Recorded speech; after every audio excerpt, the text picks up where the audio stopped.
What if I told you Jesus came to abolish religion? What if I told you voting Republican really wasn't his mission? What if I told you Republican doesn't automatically mean Christian, and just because you call some people blind doesn't automatically give you vision? I mean, if religion is so great, why has it started so many wars? Why does it build huge churches but fails to feed the poor? Tell single moms God doesn't love them if they've ever had a divorce, but in the Old Testament, God actually calls religious people whores.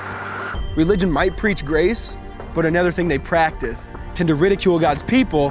They did it to John the Baptist. They can't fix their problems, and so they just mask it, not realizing religion's like spraying perfume on a casket. See, the problem with religion is it never gets to the core. It's just behavior modification, like a long list of chores. Like, let's dress up the outside, make it look nice and neat. But it's funny, that's what they used to do to mummies while the corpse rots underneath. Now, I ain't judging, I'm just saying, quit putting on a fake look. Because there's a problem if people only know that you're a Christian by your Facebook. I mean, in every other aspect of life, you know that logic's unworthy. It's like saying you play for the Lakers just because you bought a jersey. See, this was me too, but no one seemed to be on to me. Acting like a church kid while addicted to pornography. See, on Sunday I'd go to church, but Saturday getting faded, acting if I was simply created to just have sex and get wasted. See, I spent my whole life building this facade of neatness, but now that I know Jesus, I boast in my weakness. Because if grace is water, then the church should be an ocean. It's not a museum for good people, it's a hospital for the broken. Which means I don't have to hide my failure, I don't have to hide my sin. Because it doesn't depend on me, it depends on Him. See, because when I was God's enemy, and certainly not a fan, He looked down and said, I want that man. Which is why Jesus hated religion, and for it He called them fools. Don't you see so much better than just following some rules? Now let me clarify.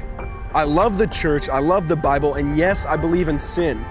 But if Jesus came to your church, would they actually let Him in? See, remember He was called a glutton and a drunkard by religious men. But the Son of God never supports self-righteousness, not now, not then. Now back to the point, one thing is vital to mention. How Jesus and religion are on opposite spectrums. See, one's the work of God, but one's a man-made invention. See, one is the cure, but the other's the infection. See, because religion says do, Jesus says done. Religion says slave, Jesus says son. Religion puts you in bondage, while Jesus sets you free. Religion makes you blind, but Jesus makes you see. And that's why religion and Jesus are two different clans. Religion is man searching for God. Christianity is God searching for man. Which is why salvation is freely mine, and forgiveness is my own. Not based on my merits, but Jesus' obedience alone. Because He took the crown of thorns and the blood dripped down His face. He took what we all deserved. I guess that's why you call it grace. And while being murdered, He yelled, Father, forgive them. They know not what they do.